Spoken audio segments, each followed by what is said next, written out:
Friends, இப்போ நம்ம என்ன பார்க்க போகிறோம்னா 10th சோசியல் புக்கில் இருக்க 19ஆம் நூற்றாண்டில் சமூக சமய சீர்திருத்த இயக்கங்கள் தான் பார்க்க போகிறோம். இதில் வந்து நம்ம என்ன பார்க்க போகிறோம்னா, நம்ம எக்ஸாம் ஓரியன்டாக என்ன இருக்குது அப்படிங்கிறத மட்டும்தான் நம்ம பார்க்க போகிறோம். இதில் நீங்கள் புக்கு இருந்துச்சு அப்படின்னா எடுத்து நம்ம ஹைலைட் பண்ணியிருக்க பாயிண்ட் வந்து நீங்கள் ஹைலைட் பண்ணிக்கோங்க. இல்லை நான் நோட்ஸ் எடுத்துப்பேன் அப்படின்னாலும் நம்ம என்னென்ன இம்பார்ட்டண்ட்டாக சொல்கிறோம் அப்படிங்கிறத நீங்கள் அப்படியே வீடியோ பார்த்துட்டு அப்படியே பின்னாடியே நீங்கள் எழுதிக்கிட்டு வாங்க. லாஸ்ட் டைம் ரிவிஷனுக்கு இது உங்களுக்கு ரொம்ப யூஸ்ஃபுல்லாக இருக்கும். நம்ம சேனலில் 140 டேஸ் ஸ்டடி பிளான் கொடுத்துக்கிட்டு இருக்கோம்ப்பா. அதில் 3 வாரம் வந்து நம்ம சண்டே வந்து டெஸ்ட்டு வச்சு முடிச்சிட்டோம். இப்போ 4வது வாரம் ஸ்டடி பிளானும் உங்களுக்கு கொடுத்துருக்கோம். ப்ளேலிஸ்ட்டில் செக் பண்ணி பாருங்கள், உங்களுக்கு இருக்குது. ஃப்ரைடே வந்து கூகுள் ஃபார்மில் டெஸ்ட்டும் ஆன்லைன் டெஸ்ட்டும், சண்டே வந்து பிடிஎஃப்பில் ஆஃப்லைன் டெஸ்ட்டும் நம்ம கொடுத்துக்கிட்டு இருக்கோம். விருப்பம் இருக்கிறவங்க டெஸ்ட் பேட்சில் ஜாயின் பண்ணி டெஸ்ட் பேட்ச் எழுதிக்கோங்க. அது ஃப்ரீ டெஸ்ட் பேட்ச் தான்ப்பா. விருப்பம் இருக்கிறவங்க டெலகிராமில் ஜாயின் பண்ணி டெஸ்ட் எழுதிக்கோங்க. நம்ம வீடியோ பிடிச்சவங்க நம்ம சேனலை சப்ஸ்கிரைப் பண்ணிக்கோங்க. இப்போ வாங்க, இந்த 19ஆம் நூற்றாண்டில் சமூக சமய சீர்திருத்த இயக்கங்களில் நமக்கு எக்ஸாம் ஓரியன்டாக என்னென்ன பாயிண்ட் தேவை அப்படிங்கிறத மட்டும் நம்ம கடகடன்னு பார்த்துட்டு போய்கிட்டே இருக்கலாம். இது உங்களுக்கு லாஸ்ட் டைம் ரிவிஷனுக்கு ரொம்ப யூஸ்ஃபுல்லாக இருக்கும். இப்போ 19ஆம் நூற்றாண்டில் சமூக சமய சீர்திருத்த இயக்கங்களில் ஃபஸ்ட்டு யார் வராங்க அப்படின்னா, ராஜாராம் மோகன் ராய் அவங்க தான் வராங்க. அவங்க அமைச்ச சமாஜம் என்னதுன்னா பிரம்ம சமாஜம். ராஜாராம் மோகன் ராய் அவங்க வந்து மேலை நாட்டு கருத்துக்களால் கவரப்பட்டு சீர்திருத்த பணிகளை முன்னெடுத்து சென்ற தொடக்க கால சீர்திருத்தவாதிகளில் ஒருவர் தான் இவங்க ராஜாராம் மோகன் ராய் அவர்கள். அவங்களோட தாய்மொழி என்னன்னு பார்த்தீங்கன்னா வங்காள மொழி. அதோடு சேர்ந்து அவங்க அரபி, பாரசீகம், சமஸ்கிருதம், ஆங்கிலம் ஆகிய மொழிகள்லையுமே வந்து அவங்க புலமை பெற்றிருந்தாங்க. ராஜாராம் மோகன் ராய் அவர்கள் பொருளற்ற சமய சடங்குகளையும் கேடு விளைவிக்கும் சமூக மரபுகளையும் வந்து அவங்க எதிர்த்தாங்க. இருந்தாலுமே அவங்க கடந்த கால தொடர்பை வந்து பாதுகாக்க விரும்பினாங்க. அதாவது அந்த காலத்தில் நம்ம என்னென்ன தொன்று தொட்டு நம்ம பாதுகாத்துக்கிட்டு வந்தோமோ அதையும் வந்து அவங்க பாதுகாக்க விரும்பினாங்க. அவங்களோட சமய தத்துவ சமூக பார்வையில் ஒரு கடவுள் கோட்பாடு, உருவ வழிபாடு எதிர்ப்பு போன்ற கருத்துக்களின் தாக்கத்தை வந்து அவங்க பெற்றிருந்தாங்க அப்படின்னு சொல்கிறாங்க. சமூகத்தில் நிலவி வந்த உடன்கட்டை ஏறுதல், சதி அப்படின்னு சொல்லுவாங்கல்லப்பா. அதாவது கணவர் இறந்தோன்னா மனைவியும் அந்த கணவர் எறிகிற தீயில வந்து தள்ளி விட்டு கொன்றுவாங்கல்ல, அதுதான் சதி அப்படிங்கிற பழக்கம். அதுவும் குழந்தை திருமணம், பலதார மனம் போன்ற மரபு சார்ந்த சமூக கொடுமைகள் குறித்து அவங்க பல சிற்றேடுகளை எழுதி வந்து வெளியிட்டாங்க. அதுக்கு எதிராக வந்து சட்டங்கள் இயற்றும்படி ஆங்கில அரசுக்கு வந்து பல தடவை வந்து விண்ணப்பிச்சாங்க. நெக்ஸ்ட் வந்து அவங்களோட அண்ணன் இறந்து போயிடுவாங்க. இறந்து போனோன்னா அவங்க அண்ணியை வந்து இந்த மாதிரி உடன்கட்டை ஏறுதல் அப்படிங்கிற பழக்கத்தின் மூலமாக அவங்க கொண்டிருப்பாங்க. அதனால் இவங்க ரொம்ப மனசு வருத்தப்பட்டு இந்த சதி அப்படிங்கிற பழக்கத்தை ஒழிக்கணும் அப்படிங்கிறதுக்காக அப்போ இருந்த கவர்னர் யாருன்னு பார்த்தீங்கன்னா வில்லியம் பெண்டிங் அவர்கள். அவங்களுக்கு பல முறை வந்து கடிதங்கள் எழுதி வந்து அந்த முறையை ஒழிக்கிறதுக்கு வந்து இவங்க துணை இருந்திருப்பாங்க. இவங்களோட முயற்சியினால 1829 வந்து சதி அப்படிங்கிற உடன்கட்டை ஏறும் பழக்கத்தை வந்து ஒழிச்சு சட்டம் வந்து இயற்றிருப்பாங்க. அதில் இவங்களோட பங்கு வந்து ரொம்ப மகத்தானது. ராஜாராம் மோகன் ராய் அவர்கள் 1828 பிரம்ம சமாஜம் அப்படிங்கிற சமாஜத்தை நிறுவி ஆகஸ்ட் 20 கல்கத்தாவில் வந்து ஒரு கோயிலை கட்டுறாங்க. எங்கே கோயில் கட்டுறாங்கன்னா கல்கத்தாவில். அந்த கோயிலில் வந்து அவங்க எந்த ஒரு சாமியோட சிலையுமே அவங்க வைக்கலை அப்படிங்கிறாங்க. எந்த ஒரு மதத்தையுமே ஏளனமாகவோ அவமானமாகவோ பேசக்கூடாது அப்படின்னும், மறைமுகமாக கூட எந்த ஒரு சமயத்தையுமே குறிப்பிடக்கூடாது அப்படின்னு சொல்லி அந்த கோயிலில் வந்து எழுதி வச்சுருந்தாங்க அப்படின்னு சொல்கிறாங்க. பிரம்ம சமாஜம் வந்து உருவ வழிபாட்டை தவிர்த்தது, பொருளற்ற சமய சடங்குகளையும் சம்பிரதாயங்களையும் எதிர்த்தது அப்படிங்கிறது தான் இவங்களோட முக்கியமான தாரக மந்திரமாக இருந்துச்சு. இருந்தாலுமே இவங்க இந்த பிரம்ம சமாஜம்ங்கிறது படித்தவங்க மத்தியில் மட்டும்தான் பரவிக்கிட்டு இருந்துச்சு. அடித்தட்டு மக்கள்கிட்ட அது கொண்டு போய் சேர்க்கறதுக்கு வந்து தோல்வி அடைஞ்சிருச்சு அப்படின்னு சொல்கிறாங்க. நவீன வங்காள பண்பாடு மற்றும் நவீன வர்த்தகமிடையே வந்து அதனோட தாக்கம் வந்து மிகவும் போற்றுதலுக்குரியதாக இருந்துச்சு அப்படின்னு சொல்கிறாங்க. நெக்ஸ்ட்டு இவங்க ராஜாராம் மோகன் ராய் இறந்த பிறகு இந்த பிரம்ம சமாஜத்தை எடுத்து நடத்துனது யாருன்னு பார்த்தீங்கன்னா மகரிஷி தேவேந்திரநாத் தாகூர் அவர்கள். அவங்க யாருன்னு பார்த்தீங்கன்னா நம்ம ரவீந்திரநாத் தாகூர் இருக்காங்கல்ல, அவங்களோட அப்பா தான் இந்த தேவேந்திரநாத் தாகூர் அவர்கள். 1833 வந்து ராஜாராம் மோகன் ராய் இறந்து போயிடுறாங்க. அதுக்கு பிறகு அந்த பிரம்ம சமாஜத்தை தேவேந்திரநாத் தாகூர் அவர்கள் வழிநடத்தி கொண்டு போகிறாங்க. அவங்க வந்து ஒரு 4 கொள்கைகளை வந்து இந்த பிரம்ம சமாஜத்தில் வந்து முன்வைக்கிறாங்க. அதில் என்னென்னு பார்த்தீங்கன்னா, தொடக்கம்ங்கிறது எதுவுமே இல்லை, எல்லாம் வந்து ஒரே கடவுள்கிட்ட தான் எல்லாமே இருக்குது, அந்த கடவுள் தான் இந்த உலகத்தை படைச்சாரு அப்படின்னும். ரெண்டாவது என்ன சொல்கிறாங்கன்னா, ஒருவர் உண்மையான எல்லையற்ற ஞானத்திலும் நட்பண்பின் சக்தியிலும் தான் கடவுள் இருக்காரு. அந்த கடவுள் தான் நிலையானவர், அவர் தான் எங்கும் நிறைஞ்சிருப்பாரு அப்படின்னு செகண்ட் ஒன்றும். தேர்ட் ஒன்று வீடு பேரு அப்படின்னு சொல்லுவாங்க. வீடு பேரு அப்படின்னா இந்த துறவரம் போகிறதுலப்பா, அது வந்து இப்பிறவிலும் அடுத்த பிறவிலும் அவரை நம்புவரும் அவரை வணங்குதலும் தான் சார்ந்திருக்கு அப்படின்னு சொல்கிறாங்க. ஃபோர்த் ஒன்று என்ன சொல்கிறாங்கன்னா, அவரை நம்புவது என்பது அவரை நேசிப்பதிலும் அவர் விருப்பத்தை செயல்படுத்துவதும் தான் அடங்கி இருக்கு அப்படின்னு 4 கொள்கை கூறுகளை வந்து இவங்க முன்வைக்கிறாங்க. இவங்க பிரம்ம சமாஜத்தை தேவேந்திரநாத் தாகூர் நடத்திக்கிட்டு இருக்கும்போது அதில் வந்து கேசவ் சந்திர வித்யாசன் அப்படிங்கிறவங்க பிரம்ம சமாஜத்தில் வந்து இணைகிறாங்க. தேவேந்திரநாத் தாகூர் வந்து மிதவாத சீர்திருத்தவாதி, அதாவது எதையுமே நம்ம பொறுமையாக செய்யலாம் அப்படின்னு கொண்டு போகிறவங்க. ஆனால் இந்த கேசவ் சந்திரசன் அப்படிங்கிறவங்க வந்து ரொம்ப யங் ஸ்டேஜில் இருக்கிறவங்க, அவங்க விரைவான மாற்றம் வேணும் அப்படின்னு விரும்புகிறவங்க. கொஞ்சம் யங்ஸ்டர்ஸ் எல்லாமே என்ன நினைப்பாங்க, ஃபாஸ்ட்டாக எதுவும் செய்யணும் அப்படின்னு நினைப்பாங்கல்ல, அப்படிங்கிறவங்க. அதனாலேயே இவங்க 2 பேர்த்துக்கும் தேவேந்திரநாத் தாகூருக்கும் கேசவ் சந்திர சென்னுக்கும் முரண்பாடு வருது. முரண்பாடு வந்தோடனே இவங்க கேசவ் சந்திர வித்யாசன் என்ன செய்கிறாங்கன்னா, பிரம்ம சமாஜத்திலேருந்து வெளியேறி போய் இந்திய பிரம்ம சமாஜம் அப்படின்னு ஒரு சமாஜத்தை வந்து புதுசாக உருவாக்குறாங்க. அவங்க புதுசாக உருவாக்கணுன்னே தேவேந்திரநாத் தாகூர் அவங்க அமைப்பை வந்து ஆதி பிரம்ம சமாஜம் அப்படின்னு பேர் மாற்றிடுறாங்க. இந்திய பிரம்ம சமாஜம் வந்து குழந்தை திருமணத்தை வந்து கண்டனம் செஞ்சிச்சு. அப்படி கண்டனம் செஞ்சுக்கிட்டு இருக்கும் அவங்களோட கொள்கைகள் வந்து குழந்தை திருமண எதிர்ப்பு, விதவை மறுமணம் சட்டம், அதெல்லாம் வந்து அவங்களோட கொள்கைகளாக இருக்கும். அப்படி இருந்துமே இவங்க கேசவ் சந்திர சென் என்ன செய்வாங்க அப்படின்னா, அவங்களோட 14 வயது மகளுக்கு வந்து இந்திய இளவரசன் ஒருவருக்கு வந்து கல்யாணம் பண்ணி கொடுத்துருவாங்க. அப்படி கொடுத்தோன்னே நம்ம இந்திய பிரம்ம சமாஜத்தில் ஒரு தலைவராக இருக்கிறவரே இப்படி செஞ்சுட்டாரு அப்படின்னு சொல்லிட்டு அதில் இருக்கிற மிற்ற உறுப்பினர்கள்லாம் விலகி போய் சாதாரண சமாஜம் அப்படிங்கிற ஒரு அமைப்பை வந்து அவங்க நிர்வாகி அவங்க நடத்திக்கிட்டு இருப்பாங்க. நெக்ஸ்ட் யார் வராங்க அப்படின்னா, ஈஸ்வர சந்திர வித்யாசாகர் வருவாங்க. இவங்களும் வங்காளத்தை சேர்ந்தவங்க தான். இவங்க வந்து எல்லாருமே மேலை நாட்டு கருத்துக்களை வந்து பகுத்தறிவு சிந்தனைகளை வந்து துணையாக கொண்டு சென்றுட்டு இருக்கும்போது இவங்க வித்யாசாகர் என்ன சொல்லுவாங்க, இந்து மறைநூல்கள் தான் முற்போக்கானவை அப்படின்னு சொல்லியிருப்பாங்க. விதவைகளை எரிப்பதும் விதவைகள் மறுமணத்தை தடை செய்வதும் வந்து நம்ம மறை நூல்கள்லேயே இல்லை அப்படின்னு சொல்லி இவங்க வந்து சான்றா வைப்பாங்க. அவங்க தனது கருத்துக்களை வந்து சிறு நூல்களாக வந்து வெளியிட்டிருப்பாங்க. அதனால நவீன வங்காள உரைநடையின் முன்னோடி அப்படின்னு சொல்லி ஈஸ்வர சந்த வித்யாசாகரை சொல்லுவாங்க. அவங்க வந்து பெண் கல்வியை மேம்படுத்துவதில் முக்கிய பங்காற்றுவாங்க. பெண்களுக்கான பள்ளிகள் நிறுவப்படுறதுக்கு நிறைய ஹெல்ப் பண்ணியிருப்பாங்க. இந்து சமூகத்தில் வந்து குழந்தை பருவத்திலே விதவையாகிடுறாங்கல்ல சிறுமிகள். முன்னாடியெல்லாம் 5 வயசு 3 வயசு 2 வயசு அதிலேயே கல்யாணம் பண்ணி வச்சுருவாங்கப்பா. கல்யாணம் பண்ணி வச்சு அப்போ வந்து ஹஸ்பண்ட் இறந்து போயிட்டாங்கன்னா அதோடு அவங்க அவ்வளோதான், விதவையாகவே தான் இருக்கணும். அந்த ஒன்றுமே தெரியாத வயசுலேருந்து அவங்க விதவையாக தான் இருக்கணும் அப்படிங்கிறதான் அந்த காலத்தில் இருந்துச்சு.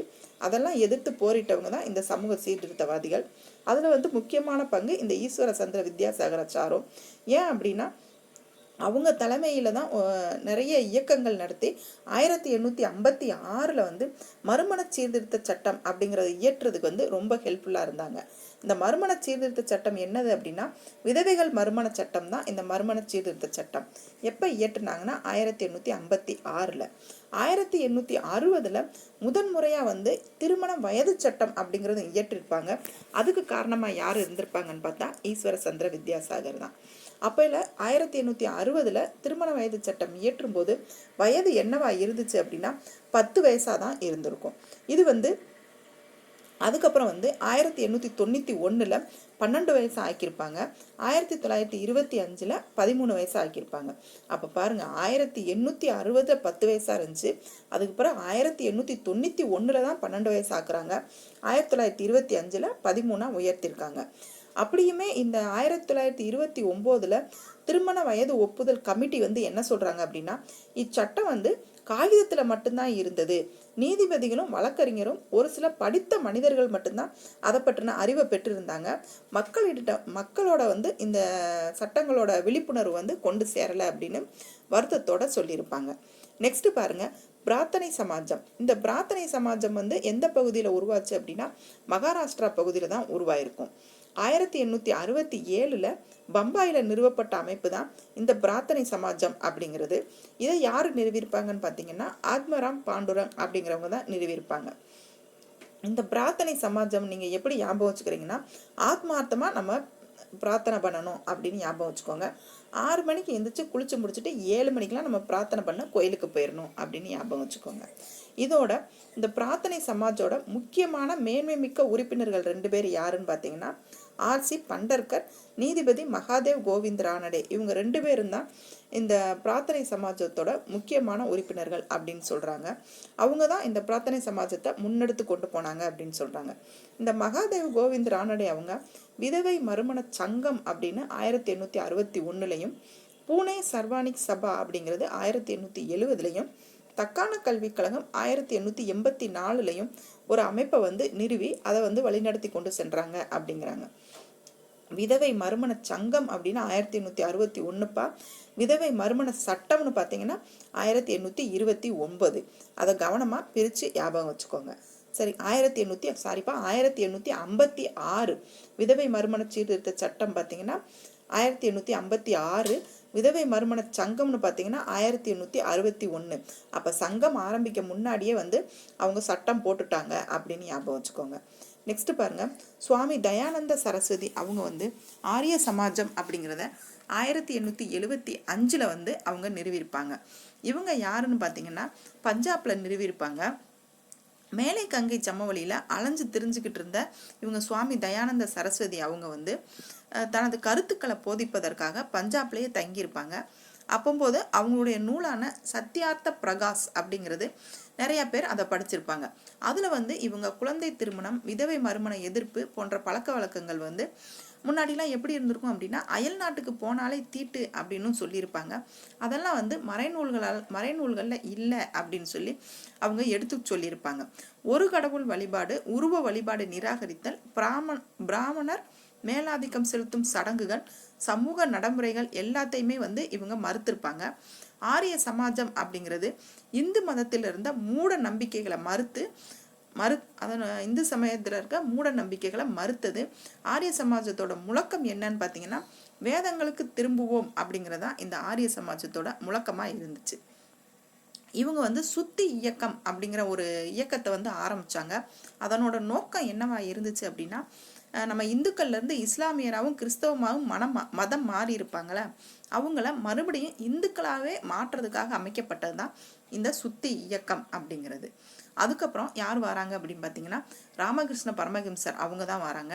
அவங்க யார் அப்படின்னு பார்த்தீங்கன்னா கல்கத்தாவுக்கு அருகே தட்சணேஸ்வரம் அப்படிங்கிற ஊரில் வாழ்ந்துக்கிட்டு இருந்த எளிய அர்ச்சகர் தான் இந்த ராமகிருஷ்ண பரமஹம்சர். இவங்க வந்து பஜனை பாடல்களை மனமுருகி பாடுவதன் மூலமாக வந்து நம்ம பேரின்ப நிலையை அடைந்து கடவுளோடு ஒன்றிணைக்க முடியும் அப்படிங்கிறதுக்கு இவங்க முக்கியத்துவம் கொடுத்தாங்க.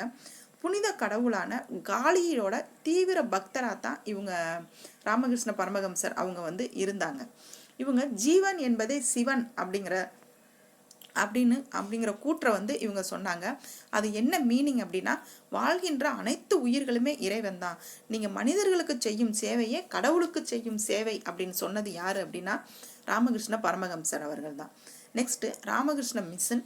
ராமகிருஷ்ணருடைய வந்து முதன்மையான சாதனையை வந்து அந்த பிரம்ம சமாஜம் போன்ற சீர்திருத்த அமைப்புகள் முன்வைத்த பகுத்தறிவு கருத்துக்கள்ல இருந்து, அந்த பிரம்ம சமாஜம் அவங்கெல்லாம் முன் வச்சிருப்பாங்கல்ல, அதுல இருந்த பகுத்தறிவு கருத்துக்கள்ல இருந்து அது பிடிக்காம கல்வியறிவு பெற்ற இளைஞர்களை வந்து தன்பால் ஈர்த்தது தான் இந்த ராமகிருஷ்ண பரமஹம்ச மிஷன். 1886 வந்து இந்த ராமகிருஷ்ணர் வந்து இறந்து போயிடுவாங்க.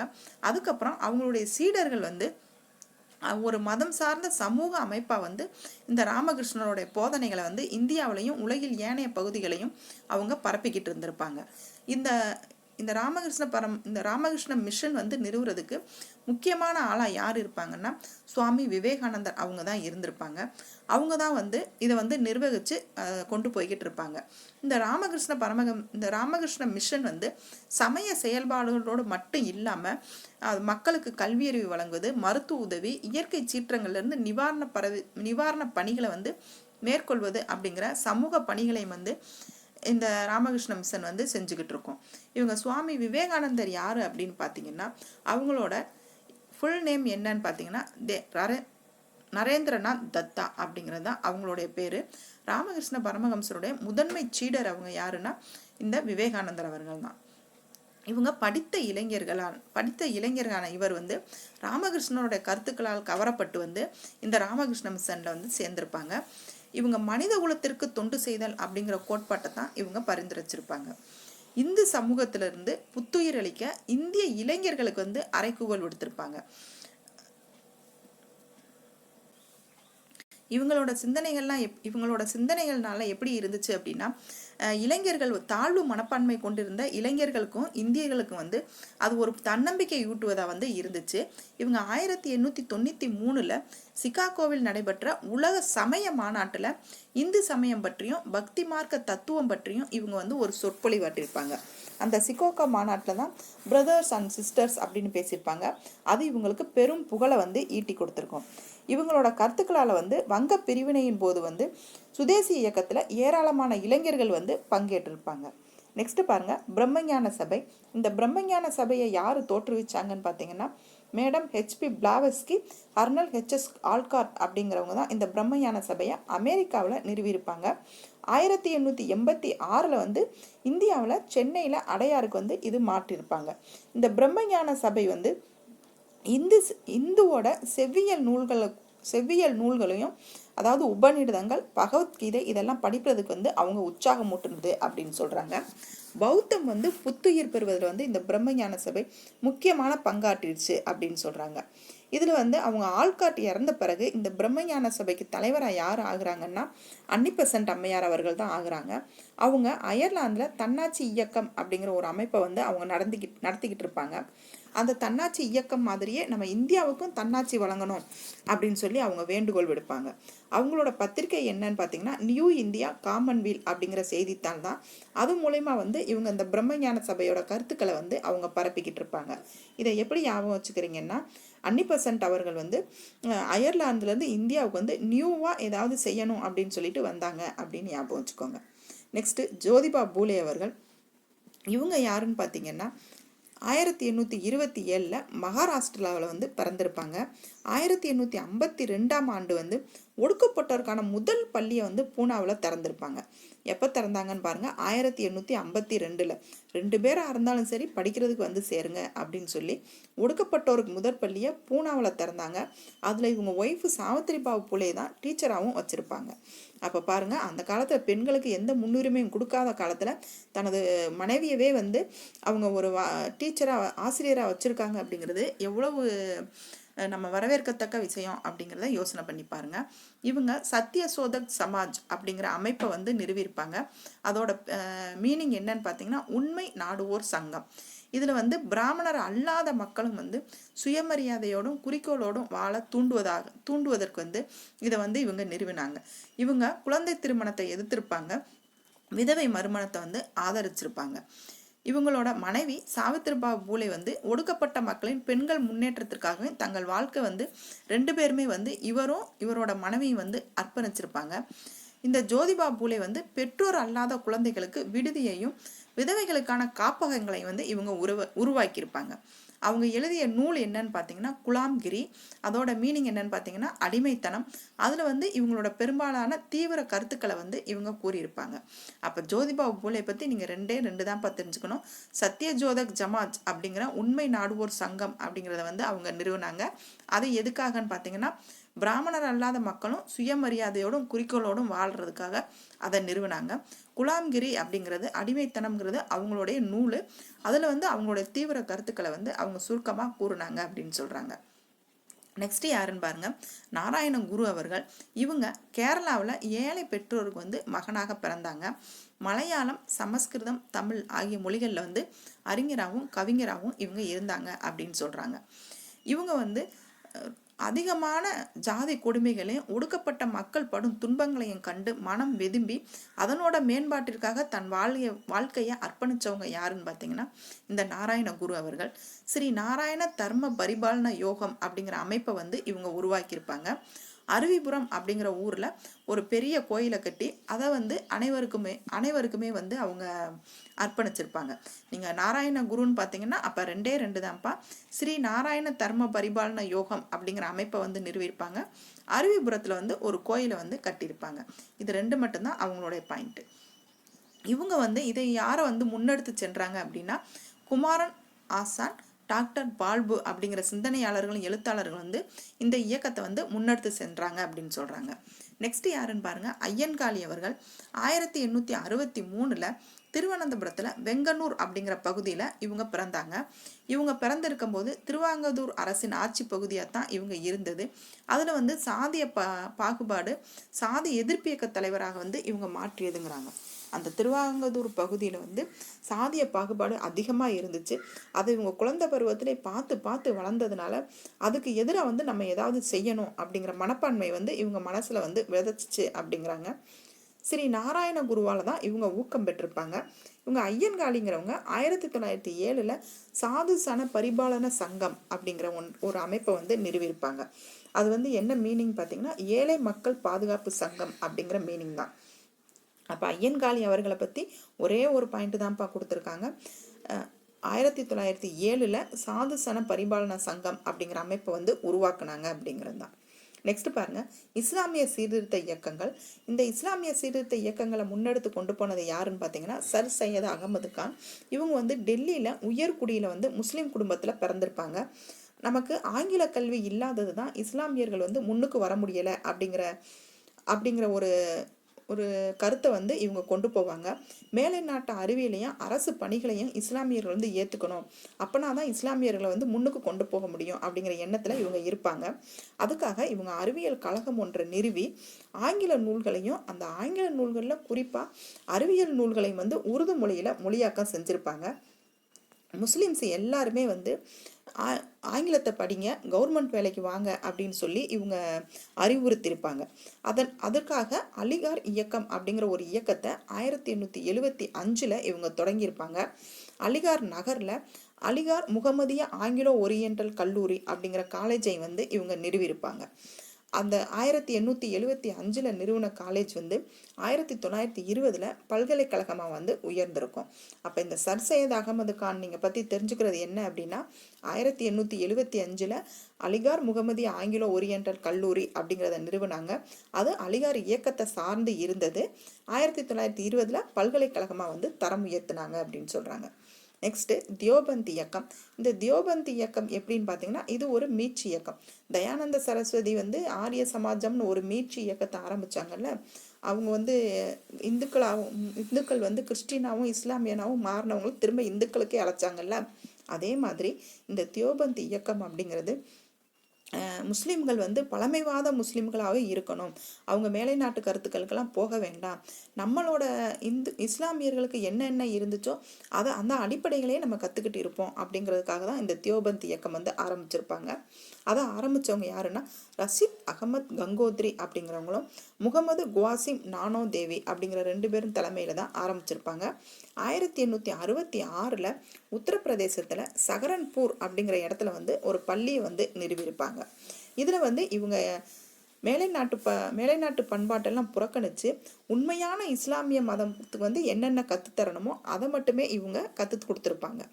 நெக்ஸ்ட்டு இதோட தலைவராக வந்து மௌலானா முகமது உல் ஹசன் அப்படிங்கிறவங்க இந்த தியோபந்தின் தலைவராக ஆனதுக்கப்புறம் இந்த சர் சையத் அகமது கானுக்கும் இந்த தியோபந்த் இயக்கத்துக்கும் இடையில இருக்க பிரச்சனையை வந்து இவங்க முடிவுக்கு கொண்டு வந்திருப்பாங்க. இதுக்கப்புறம் என்ன இயக்கம் வந்துச்சு அப்படின்னா பார்சி சீர்திருத்த இயக்கம் தான் வந்துச்சு. இந்த பார்சி சீர்திருத்த இயக்கம் எங்கே ஆரம்பிச்சாங்கன்னா பம்பாயில் தான் ஆரம்பிச்சிருப்பாங்க.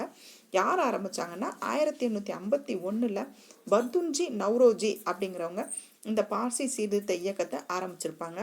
இவங்களோட தாரக மந்திரம் என்ன அப்படின்னு கேட்டிங்கன்னா ரஷ்ணுமாய் மஸ்தஸ்யாசனம் சபா அப்படிங்கிற அது என்னன்னு கேட்டிங்கன்னா பார்சி சீர்திருத்த சங்கம் அப்படிங்கிற அமைப்பை தான் இவங்க ஏற்படுத்தியிருப்பாங்க.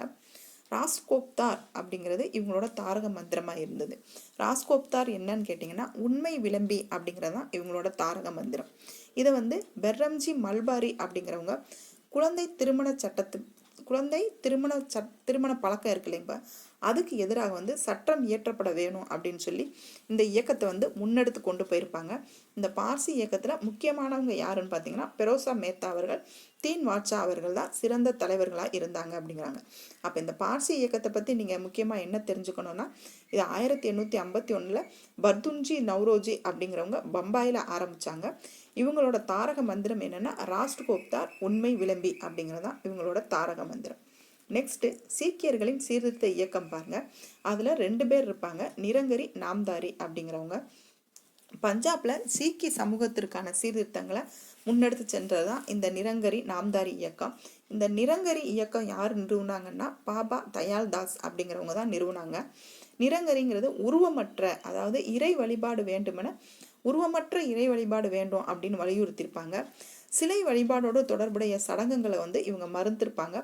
குருநானக்கின் தலைமையையும் ஆதி கிரகத்தையும் வந்து இவங்க மதித்து அதன்படி போதனைகளை இவங்க கொண்டு போயிருப்பாங்க. மது அருந்துதலையும் மாமிசம் உண்தலையும் கைவிடும்படி இந்த நிரங்கரி இயக்கம் வந்து சொல்லியிருப்பாங்க. நெக்ஸ்ட்டு நாம்தாரி இயக்கம், இதை யார் ஆரம்பிச்சிருப்பாங்கன்னா பாபா ராம் சிங் அப்படிங்கிறவங்க தான் ஆரம்பிச்சிருப்பாங்க. இவங்க வந்து என்ன சொல்லுவாங்க அப்படின்னா, சீக்கியர்களுக்கு உண்டான வாழை தவிர அதுக்கு பதிலாக நீங்கள் லத்தியை வச்சுக்கோங்க அப்படிம்பாங்க. அந்த வாளுக்கு இவங்க என்ன சொல்கிறாங்கன்னா கிர்பான் அப்படின்னு சொல்கிறாங்க. இவங்க இறை வழிபாட்டை வந்து ஆதரிச்சிருப்பாங்க. ஆரிய சமாஜம் வந்து கிறிஸ்துவ சமய பரப்பு நிறுவனங்களில் வந்து செல்வாக்கு வளர்ந்து கொண்டிருந்த சூழ்நிலையில் வந்து சிங் சபா அப்படிங்கிற அமைப்பை வந்து அமிர்தசரஸ் வந்து நிறுவியிருப்பாங்க. இந்த அமிர்தசரஸ் சீக்கிய மதத்தினோட புனிதத்தை மீட்டெடுப்பதற்கு தான் இந்த சபாவோட குறிக்கோளாக இருந்துச்சு. ஆங்கிலேயர்கள் ஆதரவோட அமிர்தசரஸில் வந்து சீக்கியர்களுக்கான கால்சா கல்லூரியை வந்து உருவாக்குனாங்க. இந்த சிங் சபா அப்படிங்கிறது அகாலி இயக்கத்தின் முன்னோடி அப்படிங்கிறாங்க. அப்போ இந்த நீங்கள் சீக்கிய இயக்கத்தில் நீங்கள் என்னென்ன தெரிஞ்சுக்கணுன்னா 2 பேர் வராங்க, நிரங்கரி நாம்தாரி. நிரங்கரிங்கிறவங்க உருவமற்ற இறை வழிபாடை வந்து ஆதரிச்சாங்க. நாம்தாரி அப்படிங்கிறவங்க இறை வழிபாடை ஆரம்பித்தாங்க. அவங்க வந்து இந்த சீக்கியர்களுக்கு சமமான கிர்பான் அப்படிங்கிற வாழை தவிர லத்தியை வச்சுக்கிட சொல்லி சொன்னாங்க. இந்த சிங் சபா அப்படிங்கிற அமைப்பை வந்து அமிர்தசரஸில் வந்து நிறுவனாங்க. அதன் மூலயமா வந்து கால்சா அப்படிங்கிற கல்லூரியம் வந்து இவங்க நிறுவனாங்க. அகாலி தளத்துக்கு முன்னோடியாக இருந்த அமைப்பு எதுன்னு பார்த்தீங்கன்னா இந்த சிங் சபா அப்படின்னு சொல்கிறாங்க. நெக்ஸ்ட்டு தமிழ்நாட்டின் சீர்திருத்த இயக்கங்கள் பாருங்கள். அதில் ஃபஸ்ட்டு யார் வராங்க அப்படின்னா ராமலிங்க சுவாமிகள் தான் வராங்க. அவங்க வள்ளலார் அப்படின்னு அழைக்கப்படுறாங்க. 1823 பிறந்திருப்பாங்க. 1874 இறந்திருப்பாங்க. எங்கே பிறந்திருப்பாங்கன்னா சிதம்பரத்திற்கு அருகே உள்ள மருதூரில் தான் வந்து இவங்க பிறந்திருப்பாங்க. இவங்க அப்பா இறந்ததுக்கு அப்புறம் இவங்க சென்னையில் இருந்த அவங்க சகோதரன் இல்லத்துக்கு வந்து குடிபெயர்ந்திருப்பாங்க. முறையான கல்வி வந்து இவங்க ராமலிங்க வள்ளலாருக்கு வந்து கிடையாது. இருந்தாலுமே வந்து அவங்க அளப்பரிய புலமையை வந்து பெற்றிருப்பாங்க. இவங்க என்ன சொல்லுவாங்க அப்படின்னா உயிர்களிடத்துல நம்பிக்கையும் இரக்கமும் இருக்கணும் அப்படின்னு சொல்லுவாங்க. துயரப்படும் உயிரினங்களை பார்த்து இரக்கம் கொள்ளாதவர்கள் கல் நெஞ்சக்காரர்கள், அவர்களின் ஞானம் வந்து மேகங்களால் மூடப்பட்டிருக்கும் அப்படிங்கிற சென்டென்ஸை யார் சொன்னான்னு பார்த்தீங்கன்னா வள்ளலார் அவர்கள் தான் சொல்லுவாங்க. இவங்க செடி கொடி எல்லாத்துக்குமே உயிர் இருக்கு அப்படின்னு சொல்லுவாங்க. அதை ஜீவகாருண்யம் அப்படின்னு சொல்லுவாங்க. 1865 சமரச வேத சன்மார்க்க சங்கம் அப்படிங்கிற அமைப்பை வந்து நிறுவியிருப்பாங்க. அதுக்கப்புறம் இவங்க அதை சமரச சுத்த சன்மார்க்க சங்கம் அப்படின்னு பேர் மாட்டியிருப்பாங்க. 1866 வந்து தென்னிந்தியாவில் கொடிய பஞ்சம் ஏற்பட்டிருக்கும். அதனால ஏகப்பட்ட பேர் இறந்து போயிருப்பாங்க. உடனே இவங்க அதுக்கு மறு வருஷமான 1867 சாதி எல்லைகளை தாண்டி அனைத்து மக்களுக்குமே இலவசமாக உணவு கொடுக்கணும் அப்படின்னு சொல்லி வடலூரில் ஒரு இலவச உணவகத்தை வந்து ஆரம்பிச்சிருப்பாங்க. இந்த இலவச உணவகத்தில் இப்போவுமே வந்து சாப்பாடு போட்டுக்கிட்டு இருக்காங்கப்பா இலவசமாக. இவங்க இயற்றிய ஏராளமான பாடல்கள் வந்து திருவருப்பா அப்படிங்கிற தலைப்பில் வந்து தொகுக்கப்பட்டிருக்கு அப்படின்னு சொல்கிறாங்க. ஒரு பாக்ஸ் கண்டென்ட்டில் என்ன சொல்கிறாங்கன்னா நம்ம நாட்டில் நிலவி வரும் பசிக்கும் வறுமைக்கும் வந்து ராமலிங்கனார் என்ன சொல்கிறாங்கன்னா பசியினால் இளைத்து போன மிகவும் சோர்வுற்ற ஏழை மக்கள் வந்து ஒவ்வொரு வீட்டிற்கும் செல்றதை நான் பார்க்குறேன். இருந்தும் வந்து அவங்க பசியை வந்து போக்க முடியலை. என் இதயம் வந்து வேதனைப்படுகிறது. கடுமையான நோயினால் வேதனைப்படுபவர்கள் வந்து என் முன்னாடி நான் பார்க்குறேன். அதை பார்த்தாலும் வந்து என் இதயம் வந்து நடுங்குது. ஏழைகளாகவும் இணையில்லா நன்மதிப்பையும் களைப்படைந்த இதயத்தையும் கொண்டுள்ள மக்களை நான் பார்க்குறேன். நான் பலவீனம் அடைகிறேன் அப்படின்னு சொல்லி அவங்க வருத்தத்தை வந்து அவங்க தெரிவிச்சிருக்காங்க. இவங்களுக்கு அப்புறம் யார் வராங்கன்னு பாருங்க. அயோத்திதாசர் அவங்க தான் வருவாங்க. இவங்க சென்னையில் பிறந்திருப்பாங்கப்பா. இவங்க தமிழ் அறிஞர், சித்த மருத்துவர், பத்திரிகையாளர் அப்படிங்கிற சமூக செயல்பாட்டாளர். இவங்களுக்கு என்ன மொழி தெரியும்னா தமிழ், ஆங்கிலம், சமஸ்கிருதம், பாலி அப்படிங்கிற மொழியில் இவங்க புலமை பெற்றிருப்பாங்க. அதில் வந்து இவங்க சரளமாக பேசவும் செய்வாங்க. இவங்க சமூக நீதிக்கான இயக்கம் நடத்தினாங்க. சாதியின் கொடிய பிடியிலிருந்து ஒடுக்கப்பட்டோர் விடுதலை பெறதுக்கு வந்து இவங்க பாடுபட்டிருப்பாங்க. சாதிகளற்ற அடையாளத்தை வந்து இவங்க நிறுவ வந்து முயற்சிப்பாங்க. அதனால இவங்க ஒடுக்கப்பட்டோருக்கான பல பள்ளிகள் உருவாக்குறதுக்கு வந்து உந்து சக்தியாக இருந்திருப்பாங்க. ஒடுக்கப்பட்டவங்க வந்து கோவில் நுழைவதற்கு ஆதரவாக வந்து குரல் எழுப்பி இவங்க பண்டித அயோத்திதாசர் வந்து அத்வைனந்த சபா அப்படிங்கிற அமைப்பை வந்து நிறுவியிருப்பாங்க. அப்போ அந்த அத்வைனந்த சபா எதுக்காக நிறுவனாங்க அப்படின்னா, ஒடுக்கப்பட்டோருக்கு வந்து கோயில் நுழைவதற்காக வந்து அவங்க நிறுவன இயக்கம் தான் இந்த அத்வைதனந்த சபா. 1882 அயோத்திதாசனும் ஜான் ரத்தினம் அப்படிங்கிறவங்க 2 பேரும் சேர்ந்து திராவிடர் கழகம் அப்படிங்கிற அமைப்பை நிறுவியிருப்பாங்க. 1885 திராவிட பாண்டியன் அப்படிங்கிற இதில் வந்து தொடங்கியிருப்பாங்க. திராவிட மகாசன சபை அப்படிங்கிற அமைப்பை 1891 வந்து நிறுவி அமைப்போட முதல் மாநாட்டை எங்க நடத்திருப்பாங்கன்னா நீலகிரியில நடத்திருப்பாங்க. இவங்க வந்து பிரம்மஞான சபையை நிறுவன ஹெச்எஸ் ஆல்காட் இருக்காங்கல்ல, அவங்களுடைய தாக்கத்தினால வந்து 1898 இலங்கைக்கு சென்று அங்க வந்து இவங்க பௌத்தத்தை வந்து தழுவியிருப்பாங்க. 1898 வந்து சாக்கிய பௌத்த சங்கம் அப்படிங்கிற அமைப்பை வந்து சென்னையில நிறுவியிருப்பாங்க. 1907 ஒரு பைசா தமிழன் அப்படிங்கிற பேர்ல ஒரு வாராந்திர பத்திரிகை வந்து இவங்க தொடங்கியிருப்பாங்க. அது 1914 இவங்க இறந்து போற வரைக்கும் அது தொடர்ந்து வெளியிருந்துச்சு அப்படின்னு சொல்றாங்க. அப்ப நீங்க அயோத்திதாசரை பத்தி நீங்க என்னென்ன தெரிஞ்சுக்கணும்னு பாத்தீங்கன்னா, அவங்க சென்னையில பிறந்தவங்க, அவங்க ஒரு சித்த மருத்துவர், பத்திரிகையாளர். அவங்களுக்கு வந்து தமிழ், ஆங்கிலம், சமஸ்கிருதம், பாலி அப்படிங்கிற மொழி வந்து தெரியும். தமிழகத்துல ஒடுக்கப்பட்டவருக்கான பல பள்ளிகள் உருவாகிறதுக்கு வந்து உந்து சக்தியா இருந்தவங்க யாரு அப்படின்னு பாத்தீங்கன்னா இந்த அயோத்திதாசர் அவர்கள். ஒடுக்கப்பட்டவங்க கோவில் நுழைவுக்கு ஆதரவாக குரல் எழுப்புவதற்காக வந்து அத்வைனந்த சபா அப்படிங்கிற அமைப்பை உருவாக்குனாங்க. அயோத்திதாசரும் ஜான் ரத்தினம் 2 பேரும் சேர்ந்து திராவிட கழகம் அப்படிங்கிற அமைப்பை எப்போ உருவாக்குனா 1882. அப்போ 82 உருவாக்கி அப்படியே 3 வருஷம் கழிச்சு 85 திராவிட பாண்டியன் அப்படிங்கிற இதில் வந்து தொடங்குறாங்க. திராவிட மகாசன சபை அப்படிங்கிறத 1891 நிறுவுறாங்க. அமைப்பு வந்து முதல் மாநாட்டை எங்க நடத்துறாங்கன்னா நீலகிரியில நடத்துறாங்க. ஹெச்எஸ் ஆல்காட் அவர்களோட தாக்கத்தினால 1898 இலங்கைக்கு சென்று பௌத்தத்தை தழுவுறாங்க. சாக்கிய பௌத்த சங்கம் அப்படிங்கிற அமைப்பை வந்து சென்னையில நிறுவுறாங்க. 1907 ஒரு பைசா தமிழன்கிற பேர்ல வாராந்திர பத்திரிகையை வந்து அவங்க தொடங்குறாங்க. இதை ஞாபகம் வச்சுக்கோங்கப்பா, அது வாராந்திர பத்திரிகை 7ன்னு வர்றதுனால, அதாவது 7 நாளைக்கு ஒருக்க வரும்னு ஞாபகம் வச்சுக்கோங்க. இது வந்து 1914 அவங்க காலமாகும் வரைக்கும் வெளியாச்சு அப்படிங்கிறாங்க. இப்போ நம்ம 10th புக்கில் இருக்க 19ஆம் நூற்றாண்டில் இருந்த சமூக சமய சீர்திருத்தவாதிகள் தமிழ்நாட்டில் இருக்கிறவங்களையும் பார்த்தாச்சு, நம்ம வட இந்தியாவில் இருக்கிறவங்களையும் பார்த்தாச்சுப்பா. இதோட இந்த லெசன் முடியுது. இந்த லெசன் முடிஞ்சிருச்சுப்பா. இது பிடிச்சிருந்துச்சு அப்படின்னா சேனலை சப்ஸ்கிரைப் பண்ணிக்கோங்க. டெஸ்ட் எழுத டெலகிராமில் ஜாயின் பண்ணிக்கோங்க. அடுத்த லெசனை பற்றி அடுத்த வீடியோவில் பார்க்கலாம். தேங்க்யூ.